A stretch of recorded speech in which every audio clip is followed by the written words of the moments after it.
একবার একজন দরবেশ সাহেব রাস্তা দিয়ে যাচ্ছেন, প্রতিমধ্যে তিনি দেখতে পেলেন নদী থেকে এক কলসি পানি নিয়ে এক যুবতী সুন্দরী মেয়ে রাস্তা বেয়ে যেতেছে।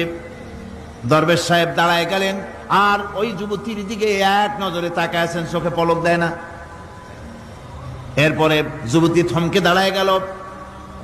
আধা বুড়া মানুষ, দাড়ি অর্ধেক পাইকে গেছে, দেখতে দেখায় খুব বুজুর্গ মানুষ, কিন্তু রাস্তায় আমার একা পাইয়া এমনি করে তাকিয়ে আছে আর চোখ দিয়েও তো পানি পড়ে। ব্যাপারটা কি?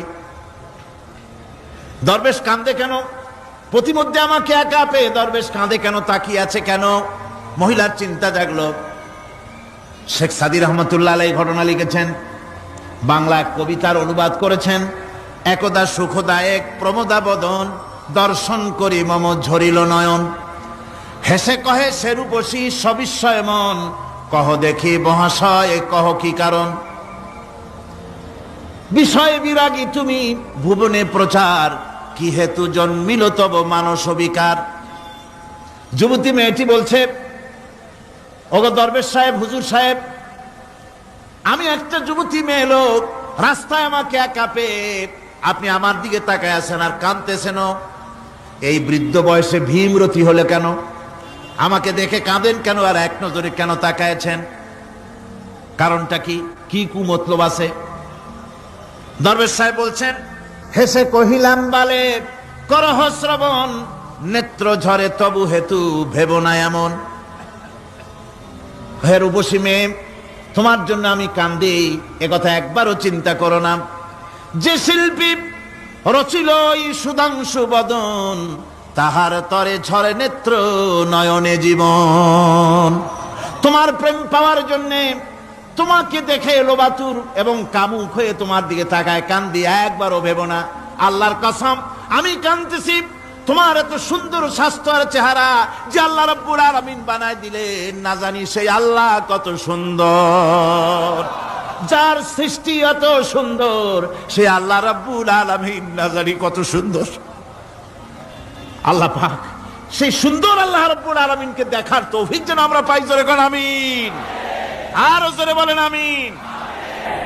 আল্লাহ পাক বলছেন, আমি সুন্দর করে সব তৈরি করে দিয়েছি। বুঝবে তারা যারা চিন্তাশীল, যারা গবেষণা করে। ইন্না ফি খালকিস সামাওয়াতি ওয়াল আরদি ওয়া ইখতিলাফিল লাইলি ওয়ান নাহার লাআয়াতিন লিউলিল আলবাব। নিশ্চয়ই যারা নাকি জ্ঞানবান, তারা রাত এবং দিনের পরিবর্তন, আকাশ এবং জমিনের সৃষ্টি ইত্যাদির ব্যাপারে, এই সৃষ্টি নৈপুণ্যতার ব্যাপারে তারা চিন্তা করে, গবেষণা করে। রাত এবং দিনের পার্থক্য মানুষের জীবনকে জীবন পদ্ধতিকে দুই ভাগে বিভক্ত করেছে, রাত এবং দিন। দেখেন আল্লাহর রহমত এবং কুদরত সব জায়গায় রাত এবং দিন মানুষের জীবন চলার পথকে, জীবন পদ্ধতিকে কয় ভাগে ভাগ করেছে? দুই ভাগ। আল্লাহ পাক বলেন, ওয়াজআলনাল লাইলা লিবাসান ওয়াজআলনান নাহারা মাআশা। আমি রাতকে করেছি শান্তির বাহন, রাতকে করেছি আচ্ছাদন, শান্তির বাহন, আর দিনকে করেছি রোজগার করার জন্য। দিনের বেলায় রোজগার করবে, কামাই রুজি করবে, কল কারখানায় যাবে, খেতে খামারে যাবে, অফিস আদালতে যাবে, কাজ কাম করবে। এ কাজ করে করে শরীরের ভিতরে ক্লান্তি আসে, অবসাদ এসে যায়। আল্লাহ রাব্বুল আলামিন বলেন, আমি আবার রাত বানালাম। ওই রাতের বেলায় মানুষ যখন ঘুমায় যায়, এই ঘুম তার সমস্ত অবসাদ আর ক্লান্তি দূর করে দিয়ে সকাল বেলায় আবার তাজা মানুষ করে সমস্ত একেবারে পরিপূর্ণ কর্মক্ষম একজন মানুষে তাকে পরিণত করে দেয়। রাতটাকে আচ্ছাদন করে দিয়েছি, দিনের কোলাহল মুক্ত রাত। সূর্যের আলোর ঝলকানি, তীব্র আলো নাই, চিৎকার নাই, আওয়াজ নাই। রাতের একটি অন্ধকার চাদর পরিয়ে দিলাম এই পৃথিবীর উপরে, রাতের একটি অন্ধকার চাদর পৃথিবীর উপরে পরিয়ে দিলাম। কোলাহল মুক্ত পৃথিবী এখন, সূর্যের তীব্র আলো আর নাই। এখন আরামে তুমি ঘুমিয়ে যাও, ঘুমাও, আবার সকালবেলা উঠে তুমি কাজ করবে। আল্লাহ পাক বলেন, আমি এভাবে ওয়ামির রাহমাতিহি জাআলা লাকুমুল লাইলা ওয়ান নাহারা লিতাসকুনু ফীহি ওয়া লিতাবতাগু মিন ফাদলিহি। আল্লাহর রহমতের ভিতরে এটাও রহমত, আল্লাহর করুণা, আল্লাহর দয়া, যে তিনি দিনকে করেছেন রুজি কামার জন্য, রাতকে করেছেন তিনি তোমাদের জন্য ঘুমাবার জন্য, বিশ্রামের জন্য। এই ব্যবস্থা আল্লাহ রাব্বুল আলামিন করেছেন, যিনি তোমাদেরকে দুপুর বেলায় বিকেল বেলায় তোমাদেরকে অবসাদ গ্রহণের জন্য, আরামের জন্য দুপুর এবং বিকাল সকাল ইত্যাদি তৈরি করেছেন। কোরআন শরীফের ভিতরে আল্লাহ পাক এই সমস্ত কথাগুলি ব্যাখ্যা সহকারে বলে দিচ্ছেন যে আমার রহমত ওয়াসিআত রাহমাতি কুল্লে, সেই সমস্ত জিনিসের চতুর্দিকে তুমি যেখানে আছো তার চতুর্দিক আকাশ এবং জমিন আমার রহমত তোমাকে ঘিরে রেখেছে। এ কোরআন নাজিল করেছেন সেই আল্লাহ, সেই রহমান, যার দয়া সর্বত্র ছড়িয়ে আছে।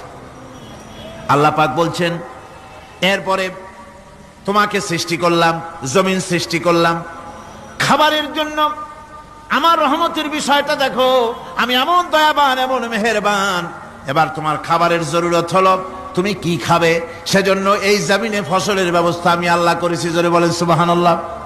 জমিন শুকায় গেছে, বৈশাখ মাসের জ্যৈষ্ঠ মাসের প্রচন্ড রৌদ্রের তাপে জমিন শুকায় গেছে। এই জমিনে তুমি ফসল ফলাবে কি করে, যদি না পানি দিয়ে জমিনটারে ভিজায় দেই। আল্লাহ বলেন জমিন ভিজাবার দায়িত্ব আমি নিলাম। আল্লাহুল্লাযী আরসালার রিয়াহা ফাতুসিরু সাহাবা। সমুদ্রের পানি, লবণাক্ত পানিগুলি বাষ্পীয় আকারে উত্থিত হয়ে যায়, মেঘমালায় পরিণত হয়ে যায়। বাতাসকে বলি এই মেঘকে টেনে নিয়ে যাও অমুক জায়গার উপরে, মেঘ চলে এলো। আল্লাহ বলেন ফাসুকনাহু ইলা বালাদিন মাইয়িতিন ফাআহইয়ানা বিহিল আরদা বাদা মাউতিহা কাযালিকান নুশুর। আল্লাহ পাক বলছেন বৃষ্টির পানি পড়লো, মরা জমিন জিন্দা হয়ে গেল। এই মরা জমিন জিন্দা হলো। এরপরে তুমি বীজ বপন করলে, ধান বপন করলে, গম বপন করলে, মাটির খাসলাত হলো সব পচায় দেওয়া। মাটির খাসলাত কি কথা বুঝেন না? মাটির ধর্মটা কি? পচায় দেওয়া। যা রাখেন পচে যাবে, লোহা রাখেন জং ধরে যাবে, পাথর রাখেন আস্তে আস্তে, এ ধরনের যেসব জিনিস রাখেন আস্তে আস্তে করে ধ্বংস হয়ে যাবে, পচে যাবে। ওই মাটির ভিতরে ধান এবং গম, আপনার ফসল, আপনার খাদ্য, আপনার রিজেককে আমানত করে দিলেন। আল্লাহ পাক ওটাকে হেফাজত করলেন। এরপরে ওর ভিতর থেকে পাতা অঙ্কুরিত হয়ে বেরিয়ে এলো। এখন কেউ যদি বলে আল্লাহ যদি পানি না দেন, আল্লাহ যদি বৃষ্টিটা না দেন, তাহলে আমার অসুবিধাটা কি? আল্লাহ বলেন দেখো বৃষ্টিটা তো আমি দিলাম। বৃষ্টিটা কে দিলেন? আল্লাহ পাক বলেন আফারাআইতুমুল মাআল্লাযী তাশরাবুন আআনতুম আনজালতুমুহু মিনাল মুজনি আম নাহনুল মুনজিলুন। তোমরা যে পানি পান করো, আকাশ থেকে এই পানিটা কে বর্ষণ করে? তুমি করো না আমি করি? কে করে জোরে কোন? আল্লাহ পাক বলছেন আমি পানি বর্ষণ করি। সেই পানিটা এই যে বঙ্গোপসাগরের পানি, আপনাদের কর্ণফুলীর পানি, মিষ্টি না নোনা? কি পানি জোরে কোন? এই নোনা পানি আকাশে উঠলো। আল্লাহ পাক বলেন ইচ্ছে যদি করতাম লাউ নাশাউ জাআলনাহু জাজান ফালাউলা তাশকুরুন। পানি উঠালাম, নোনা পানি, ইচ্ছে করলে লবণাক্ত অবস্থায় অবতীর্ণ করে দিতে পারতাম, জমিনের ফসল সব নষ্ট হয়ে যেত। কিন্তু আমি নোনা পানি উঠায়া ওই পানিগুলিকে মিষ্টি করে আমি নাজিল করে জোরে কান সুবহানাল্লাহ। আল্লাহ পাক বলেন গাছ উদ্গত করে দিলাম, গাছ এবার বড় হলো। এই গাছ আল্লাহ রাব্বুল আলামিন এই গাছ তৈরি করলেন। এই গাছ শুধু আপনার জ্বালানি দেয় না, গাছ শুধু ফল দেয় না, এই গাছ মানুষের জন্য, গাছ হচ্ছে বন্ধু। মানুষের জন্য গাছ কি জোরে কোন? কি বন্ধু। সেই বন্ধুরে জন্মের কাটা কাটবেন নাকি? এই গাছ তৈরি হচ্ছে। গাছ বন্ধু কি করে? গাছ বন্ধু হচ্ছে আমরা যে শ্বাস প্রশ্বাস নেই, মুখের থেকে নাকের থেকে যে শ্বাসটা ফেলি, সেটা হচ্ছে আমরা গ্রহণ করি বাতাস থেকে অক্সিজেন, ছেড়ে দেয় কার্বন ডাই অক্সাইড। এটা হচ্ছে বিষ। এটা কি? আমরা নিলাম পরিশুদ্ধ অক্সিজেন, নিলাম, ছেড়ে দিলাম এটাকে বিষ করে। এই বিষটা ছড়িয়ে গেল। এখন এই বিষ যদি আল্লাহ পরিশুদ্ধ করার কোন ফ্যাক্টরি না বানাতেন, তাহলে পৃথিবীর সমস্ত প্রাণী মরে যেত। সুবহানাল্লাহ কইতে ইচ্ছে করে না? আল্লাহ পাক কি ব্যবস্থাটা করলেন। কোন দুনিয়ায় ফ্যাক্টরি নাই মানুষ যে বিষাক্ত করে দেয় আবহাওয়াকে, সেটাকে রিফাইন করার ব্যবস্থা মানুষের কাছে নাই। আল্লাহ ব্যবস্থা করেছেন কি, আল্লাহ পাক গাছ বানায় দিলেন, গাছের সবুজ শ্যামল রং, ঘাসের সবুজ শ্যামল রং, তার খাদ্য হতেছে আপনি যেটা ছেড়ে দেন, আপনার জন্য যেটা বিষ সেটা হচ্ছে তার জন্য খাদ্য। কার্বন ডাই অক্সাইড গাছ টেনে নেয়, সারা রাত টানতে থাকে, অক্সিজেন থেকে বাতাস থেকে সারা রাত টানতে থাকে, কার্বন ডাই অক্সাইড খাবার হিসাবে সে টেনে নেয়। আর দিনের বেলায় যখন রোদ ওঠে, সূর্যের উত্তাপ আর গাছের সবুজ রং দুটোতে মিলে এক প্রকারের রন্ধন ক্রিয়া হয়, রাঁধা হয়।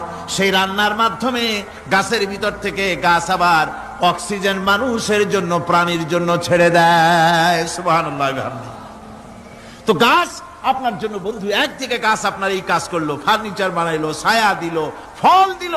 আল্লাহ পাক বলেন এই গাছগুলি কে তৈরি করলো মিয়া, তুমি করছো না আমি করছি, আমি আমার রহমত দিয়ে তোমার গাছ বানাই দিলাম। এরপরে ফসল দিলাম, ফসল হলো, তোমার তরি তরকারি হলো, সবকিছু তোমার হয়ে গেল। এবার ফসল